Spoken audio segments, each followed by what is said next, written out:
I'd now like to introduce our guest, who is the president of a political party here from British Columbia, and it's called the Refederation Party, Dennis Shaw. Hello, Dennis. Yes, sir, I'm here. Well, thank you so much for coming on. I mean, when I received your email through my emails on my website, and your Mike Summers also emailed me too, and they started, because of the interview I did with Michael Frisby, I'm happy to see that there are people from British Columbia, Canadians, that are standing up and doing what Michael Frisby was suggesting that we do. And I was wondering, could you quickly tell our listening audience a little bit about your background, what brought you into this party here in British Columbia? Well, my background is that I spent a few years in the military, and the rest of my life I was an elementary school teacher in Nanaimo. And somebody woke me up to the fact that things were not quite as they seemed.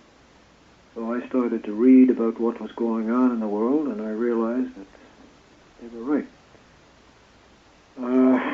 One thing I realized that we are in quite a constitutional mess in this country. And as a matter of fact, I'm not the only person saying that. There was a member of Parliament a few years ago who actually wrote a book, Canada, Country Without a Constitution. And so I researched it and wondered what we could do about it. And so I and two or three others co-founded the BC Refederation Party, which is designed to change the political system in BC in such a way that people are given the power. And that is the way it should be in a democracy, of course. The politicians should be the servants of the people. And right now we all know that the politicians take no notice whatsoever of the people. And that is because the system, the way it's set up, allows them to do that. We have to change the system. So that's when we formed the Refederation Party, and we have researched a method for changing the system. Very simple, but it's very powerful. Yeah, and also what you were mentioning about our Constitution here in Canada, I know you and I had a gigantic conversation more than once. Could you actually quickly tell our listening audience a little bit about how the 1982 Constitution is an act of Parliament and is not done by the people? Yes, that is the basic problem in this country. Canada has no constitution. And also, it is true to say that BC has no constitution, but we can come back to that in a short while. The Canadian situation is that this country used to be a colony of the United Kingdom, or Britain. And in 1931, that changed. The people of Canada became a sovereign people, and they were no longer ruled by the British. The situation at that stage, which was in 1931, the Statute of Westminster, the situation was that the day before, the Canadian government got its authority to govern this country from the British. The moment the British pulled out, the question is then, from where does the government of Canada get its authority to rule? Well, what should have happened is that the people should have exercised what they call their inherent right to choose their form of government in a democracy. They should have chosen the form of government. They should have been asked, and they should have voted on it. That never happened. What did happen is that the very next day, after Canada became a sovereign nation, the government just carried on as it had before, but without any authority to govern, and has never asked the people for permission to govern them, which is what should happen in a democracy. The government right now has been operating from 1931 up till 1982, when Trudeau brought in the Constitution Act of 1982. That's what they call repatriating the Constitution, which is a lot of nonsense. What they should have done was ask the people for authority to govern, and they never did. What they did was they wrote the Constitution Act, which is a statute.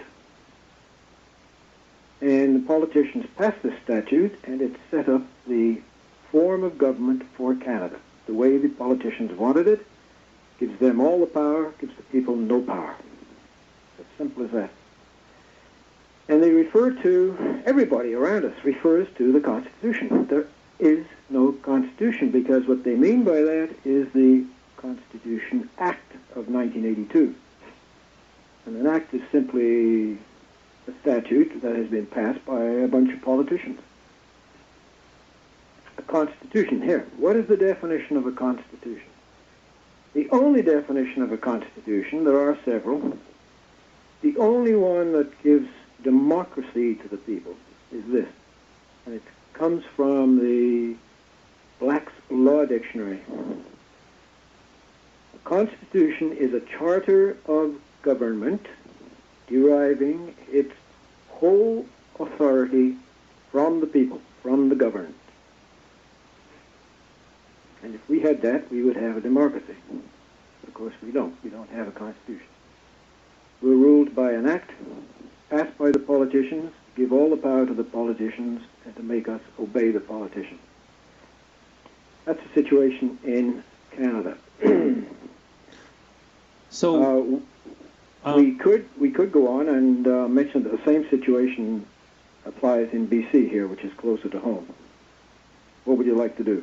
I'd like to quickly, we can talk about the so-called alleged constitution for BC that came in 1871 in a couple minutes, but what I wanted to talk about first was, so in 1960, when the Bill of Rights was passed by the Diefenbaker government, and 1982, when Trudeau brought in the Charter of Rights and Freedoms, which not only gave the Native Americans, recognized the Native Americans, allowed them to give them the right to vote, it recognized bilingualism in the Charter of Rights and Freedoms. So all of that stuff passed by our government actually is not a law at this time because our government did not have the authority to pass it. The government has never had authority from the people to govern, to pass laws. No. It's an incredible situation. And also, you were telling me about over in Britain that the British Parliament created the British monarchy. Could we quickly talk about that? And then we'll get back over to BC and talk about the 1871. Yes, the Australians, the New Zealanders, and the Canadians are in the same boat. And in Australia, a group got together and queried their constitution too. They took it to England and took it through the law courts. And they were told by the British Privy Council that the English Queen is a creation of British legislation.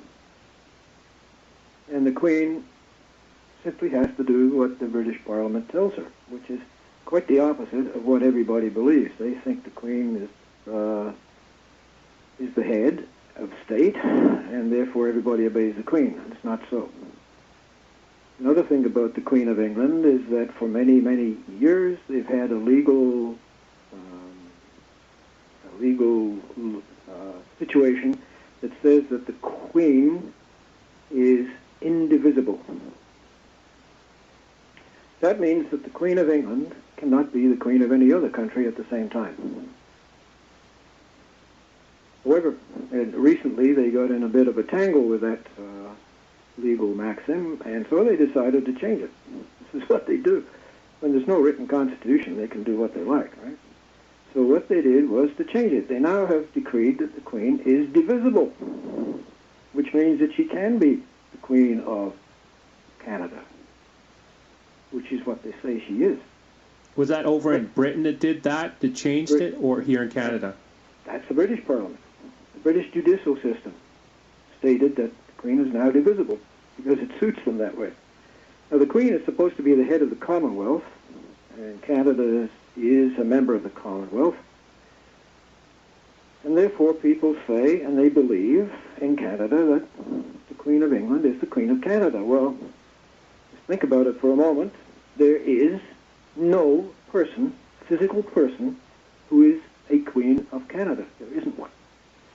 Also, There is no person or office that has been created by the Canadian Parliament which is called the Queen of Canada. There simply exists no Queen of Canada. However, what they do to muddy the waters, they talk about the Crown. The Crown rules everything. If you go to court, it's you versus the Crown. And in that way, they push this idea that the Queen is the head of Canada. Let's go back to the Constitution Act of 1982 that Trudeau brought in. There are two parts to that. One is, as you just mentioned, the Charter of Rights and Freedom, as they call it. The other part is the old BNA, British North America Act, under which Canada was ruled until we became free from Britain. That BNA is still in effect today. You read the Constitution Act 1982, if you get a copy, you will see the first section is the BNA. It still applies. Now, in the BNA, the section dealing with the Governor General, Section 12. Section 12, exactly, was put in when Britain ruled Canada, and they ruled Canada with the aid of a Governor General. They were in Britain, or we were in Canada, and the Governor General was here, and he did what the Brits told him to do, and he ruled this country. Okay? That still applies today. That's in the BNA, and it's still in the Constitution Act 1982. So Now this section 12, it is the longest English sentence I've ever come across, and it is the hardest to understand. It'll take you half an hour to figure it out. But what it says after you've figured it out is that the Governor General of Canada has total power and authority over everything and everybody in Canada. Take my word for it. So when they tried to dissolve Parliament and they tried to enter into that coalition with a Bloc and the NDP and the Liberals all got together, and it went to the Governor General, so when the Governor General refused to accept it and told Harper to go back and continue on with his minority government, that's when that Section 12 came into play. And if that's true, then what happens is, that is evidence enough to prove that our Constitution is nothing more than a piece of paper which doesn't exist. Yes, the Governor General had every right to tell the Prime Minister what to do. It is a total comical farce, actually, because the Governor General is appointed by the Prime Minister. A lot of people don't know this. In the old days, the Governor General, when Britain ruled this country, the Governor General was appointed by a letter patent. There have been no letters patent signed by Britain since somewhere early in the 1900s.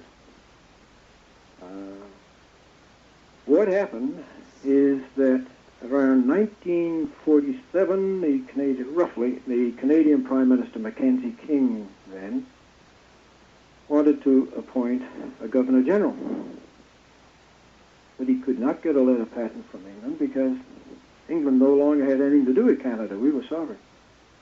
And he solved the problem very simply. He wrote his own letter patent. You can find it on the web. I've got a copy in my house here. He wrote it saying that I appoint so-and-so to be Governor General of Canada. And he wrote it in such a way that it sounded as though the Brits had written it. It's rather a cunning piece of paper. And that started the system then of Canadian Prime Ministers appointing the Governor General on their own without the Brits. And that's what happens today. So we have a Prime Minister who actually, in my opinion, is a total dictator and runs everything in Canada, appointing a Governor General under Section 12 who has total authority over Canada. What a mess. And the people have nothing to say about any of this. So could I quickly get to 1871, this alleged BC Constitution, which you and I know is is nothing more than a piece of paper, again, has no power to it. I had a chance to read through that because of my research that I've done on the massive corruption in regards to the mining issue here in British Columbia. Someone from the legislature actually emailed me a copy of this 1871 document. And when I had a chance to read through it, what it did was it sets the lieutenant governor up as every single bill that passes over in the legislature has to be handed over to him, and he rubber stamps it. And if he doesn't like anything, he can turn around, he can send it back and say, nope, change the bill. So he basically set up as the ultimate leader here in the province of British Columbia. Could you talk a little bit about Lieutenant Governor, how he's appointed, and how this ties in with the Governor General? It's exactly the same here in BC. In 1871, when we joined what was called the Confederation, incidentally, there's never been a Confederation, but if anybody can produce a document where all the provinces have given up powers to a central government to confederate, I would like to see it. However, that's by the way. In 1871, when we joined Confederation, the British were ruling us, of course, and they ruled us through the Governor General, who was in Ottawa.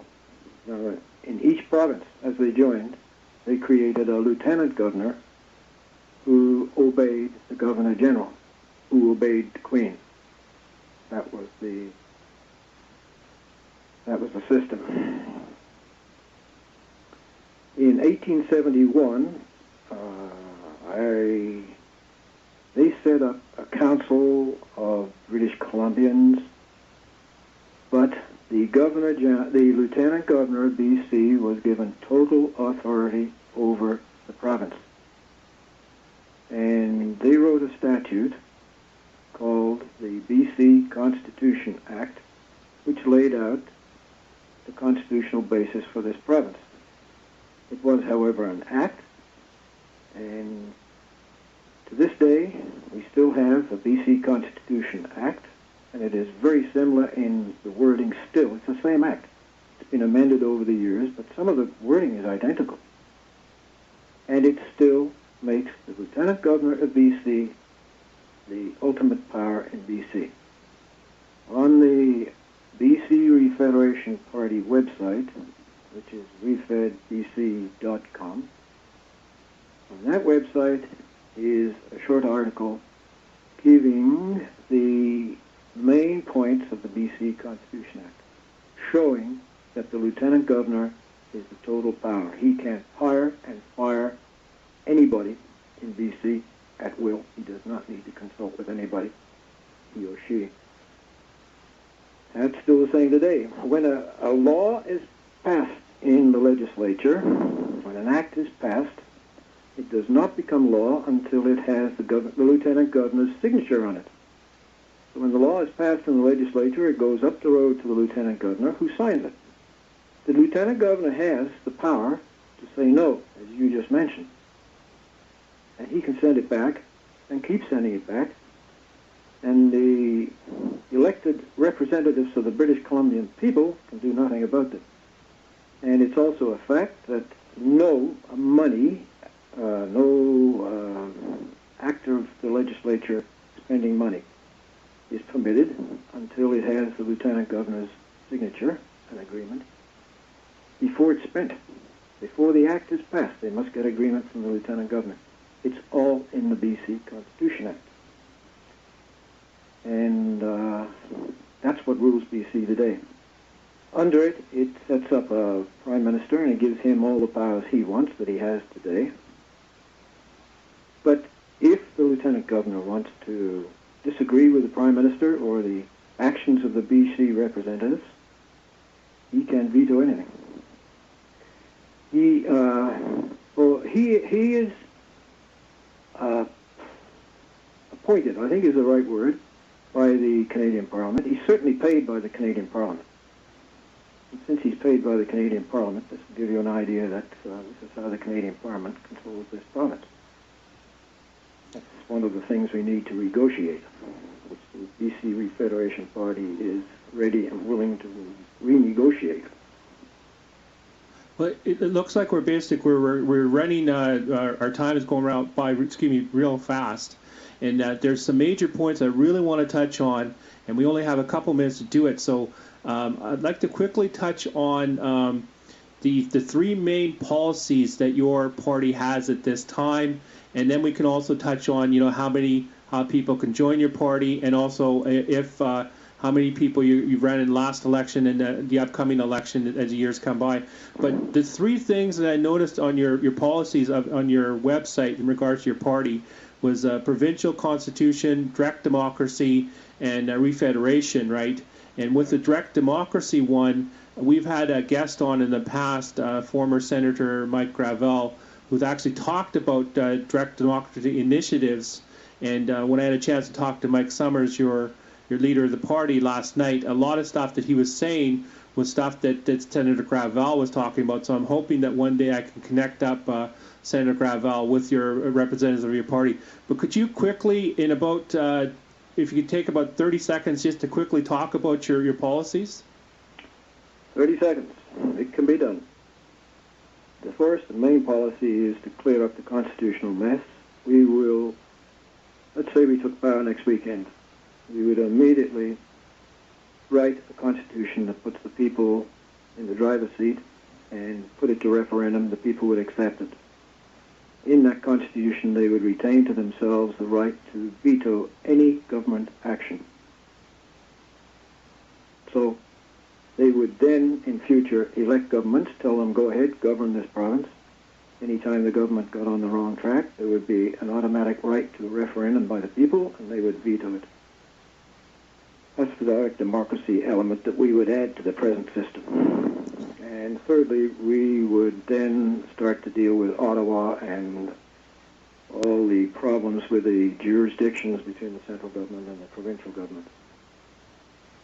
Yeah, as I was talking to Mike Summers, he was also mentioning, and also you were mentioning to me too, none of this would be possible unless you get elected. So that's when the people out there, they'd have to get involved. And, there's so many people out there saying they're complaining, saying, look, nothing's done. I'm not going to vote for anyone. I'm not interested anymore. So much apathy. But, here's a chance for the people of British Columbia to finally bring about positive change, because we're looking at, here's a party that's actually offering it.